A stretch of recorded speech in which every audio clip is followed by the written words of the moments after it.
Hello, Alabama. This is shocking. Did you see that Smart himself revealed the reason for Georgia's loss to Bama? Does Bama have a major asset that could lead to a championship win?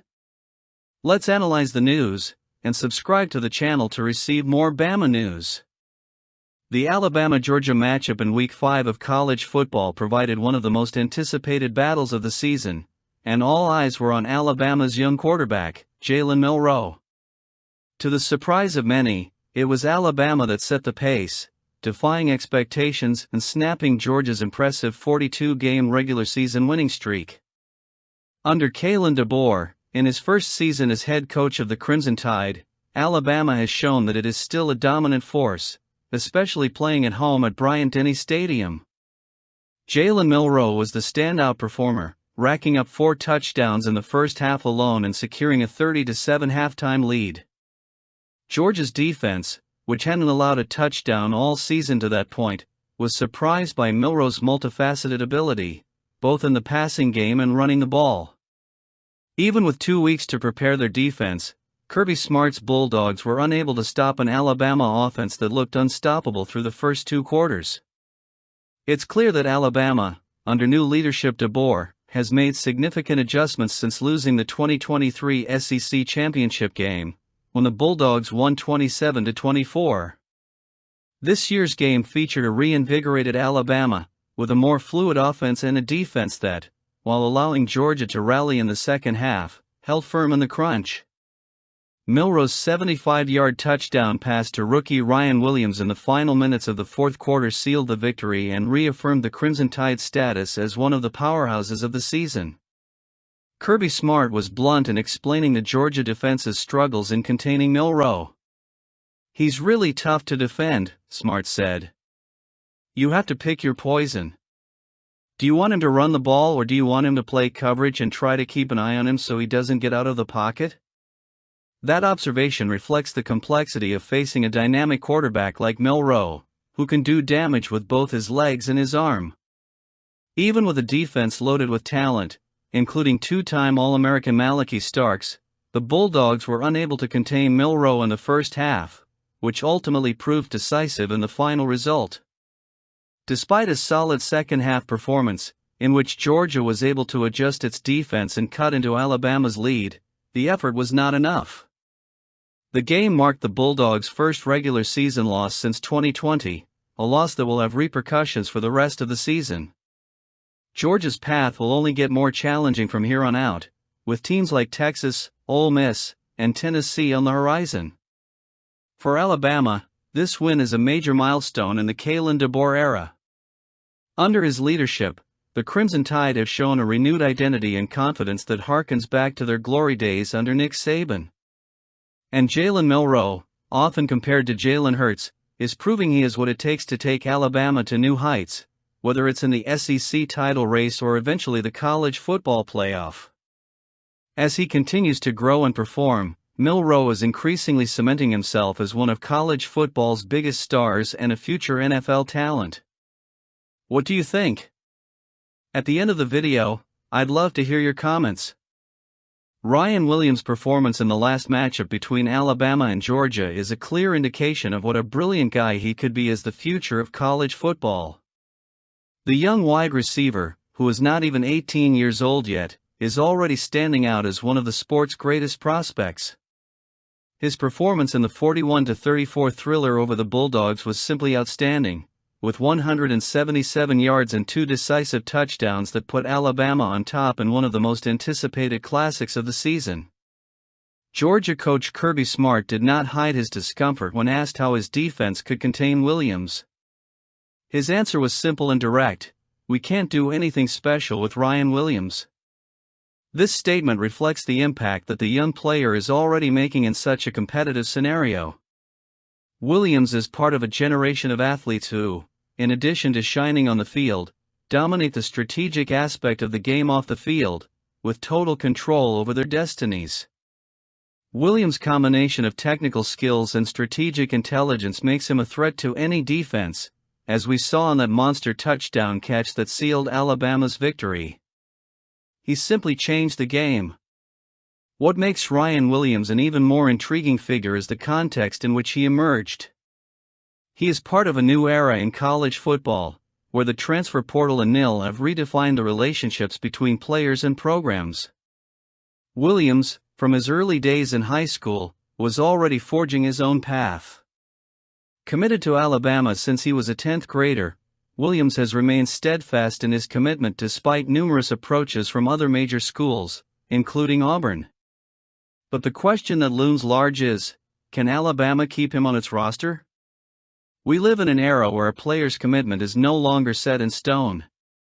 Williams himself nearly committed to Auburn after a visit to the Iron Bowl, showing just how volatile the recruiting dynamic can be. However, he has remained loyal to Alabama and coach Kalen DeBoer, but that doesn't mean the tide can relax. With the NIL and the transfer portal, elite players like Williams have the ability to constantly renegotiate and redefine their careers.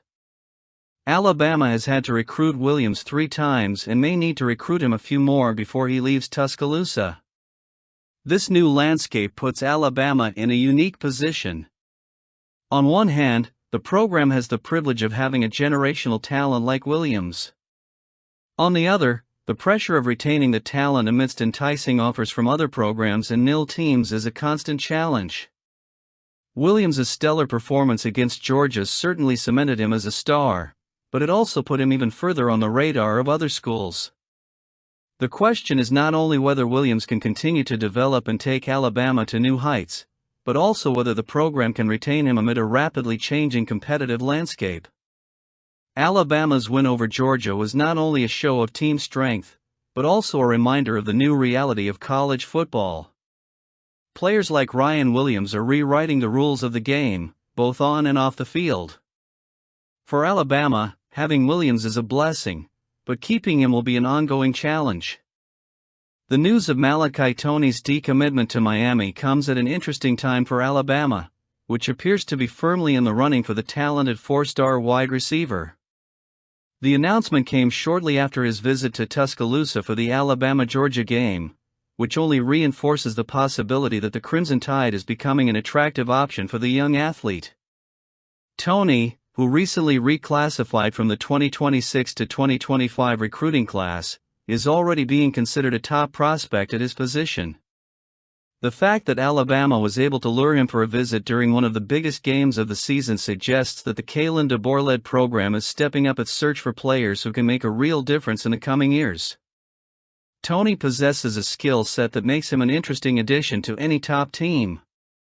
He is known as an explosive and dynamic wideout with speed that can create problems for any opposing defense. His high school performance at American Heritage High School in Plantation, Florida, has caught the attention of several elite programs, but it's Alabama that now appears to have the upper hand. Toney's visit to the Georgia game was undoubtedly strategic. Alabama used the thrilling atmosphere of a high-profile matchup to show the young recruit what the Crimson Tide has to offer, both in terms of talent development and competitiveness on the national stage. Toney has seen firsthand the infrastructure, atmosphere and level of excellence that surrounds the Alabama program, and that may have been a major factor in his decision to reconsider his previous commitment to Miami. The loss of a 4-star player like Toney is a significant blow to the Miami Hurricanes, who are already banking on his talent to bolster their offense for the next few years. For Alabama, however, this opening represents a golden opportunity. With talent outflows in recent years and the constant search for a place at the top, adding a wide receiver with Toney's potential could be just what the program needs to continue its tradition of college football excellence. Now, the focus will be on how Alabama can secure Toney's commitment and ensure he is a part of the bright future that Kalen DeBoer is building at Bama. Watch the game. Nick Saban has undoubtedly built a legendary dynasty with the Alabama Crimson Tide, transforming the college football program into one of the most dominant in modern history. With 6 national championships and an impressive 87.7% win rate in his 235 games, it's hard to imagine college football today without him. However, that trajectory almost never happened. In a recent interview with ESPN's Kirk Herbstreit, Saban revealed an intriguing detail about his past as the head coach of the Miami Dolphins, and how a crucial mistake paved the way for him to become the legend he is today in Tuscaloosa. Before arriving at Alabama, Saban spent 2 challenging seasons in the NFL as the head coach of the Dolphins. His 15-17 record in Miami was far from impressive, and he himself admits that his time in charge of the team was a frustrating experience. A move to Alabama seemed, at the time, almost unthinkable. In fact, just months before accepting the Crimson Tide job, Saban stated categorically, "I think I have to say, I'm not going to be the coach of Alabama." However, things took an unexpected turn, and he accepted the offer, something that still leaves many Dolphins fans bitter to this day. What made Saban change course? According to him, everything could have been different if the Miami Dolphins had signed Drew Brees.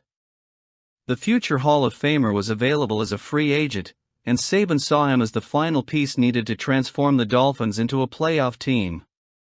However, the Dolphins' medical staff passed on Brees after a serious shoulder injury, opting instead for Dante Culpepper, who was also recovering from a knee injury but whose performance had not met expectations. For Saban, this decision was the turning point. Saban stopped short of categorically saying that he would have stayed in Miami with Brees, but his words make it clear that the absence of an elite quarterback was a deciding factor.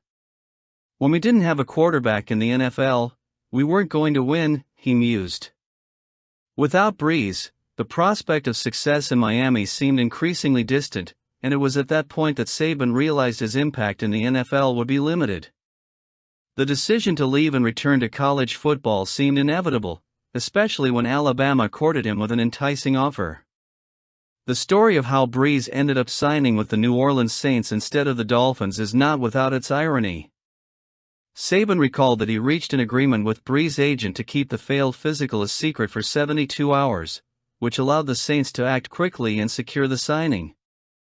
Brees not only recovered from the injury, but went on to have a legendary career, winning a Super Bowl and establishing himself as one of the greatest quarterbacks in NFL history. Meanwhile, the Dolphins remained in a relentless pursuit of playoff relevance, a quest that continues to this day.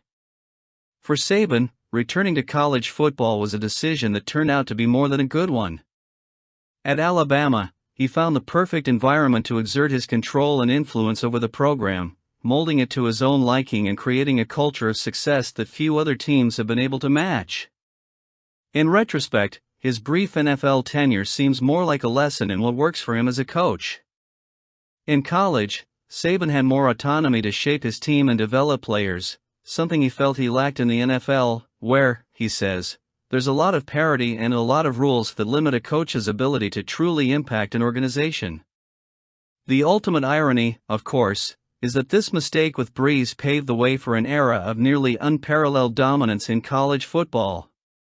Not only did Alabama benefit enormously from Saban's arrival, but Saban himself found his true place in the history of the sport.